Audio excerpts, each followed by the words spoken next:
Waktu beberapa menit kita coba ke Zoom virtual lagi. Di sana ada Pak Hanafi dari Malaysia. Assalamualaikum Pak Hanafi. Bisa dengar suara kami Pak?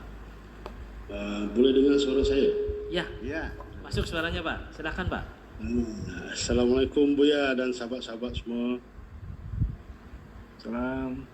Saya yang pertama sekali saya nak ucap terima kasih kepada sahabat admin di Malaysia, Cik Kijing ya, kerana membantu saya untuk join the group dan mengikuti kuliah Buya.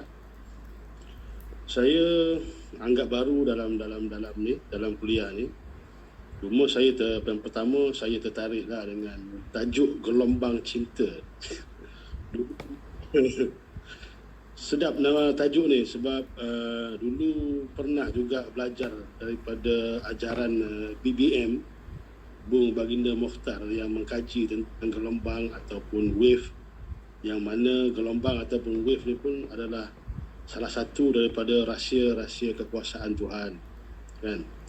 Jadi bila menyebut cinta pula ialah Tuhan dengan kekuasaannya dan kehendaknya menjadikan seluruh alam ini atas dasar cintanya kepada Muhammad, dan rahsia Muhammad itu ada pada kita keseluruhannya.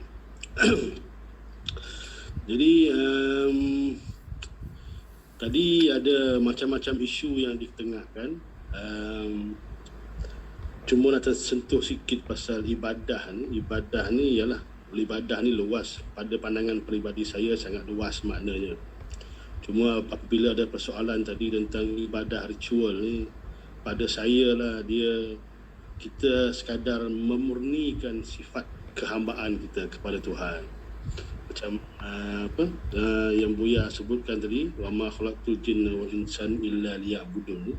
Bukan menyembah, tetapi kita sebenarnya adalah mengabdikan diri kepada Tuhan. Jadi kita menjadi hamba yang dengar, taat dan ikut, iaitu dengan memurnikan sifat kehambaan kita. Jadi wujudlah so-called relationship between servant and God.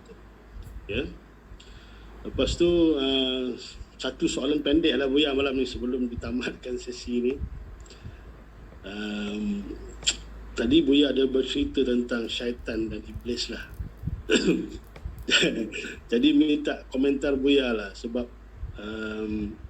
apa komentar Buya tentang satu kenyataan yang mana dikatakan agaknya syaitan dan iblis ini dia tercari-cari manusia yang boleh membawanya kembali kepada Tuhan atas dasar kasih dan sayang. Ya, terima kasih Buya.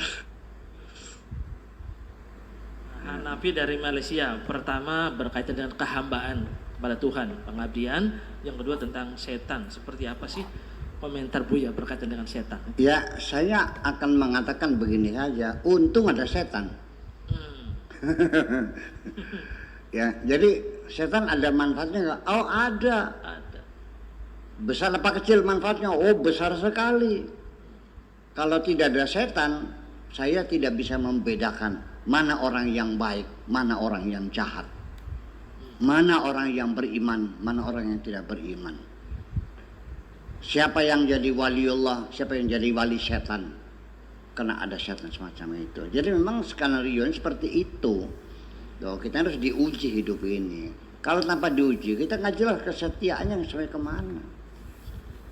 Ya, jadi nanti pada akhirnya seseorang itu dalam mengabdi kepada Tuhan, ketika semuanya difasilitasi dengan fasilitas yang sempurna, diberi kemudahan-kemudahan, datangnya dijemput pakai limosin, ya kan, datangnya dikalungi dengan untaian bunga melati, dengan karpet merah, dikasih uang banyak, nggak ada hebatnya.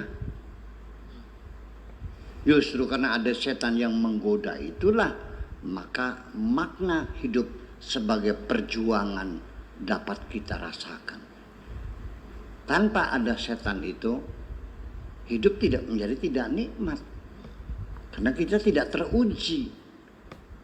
Kalau Anda tidak pernah sakit mata, Anda tidak akan mampu bersyukur atas nikmat mata.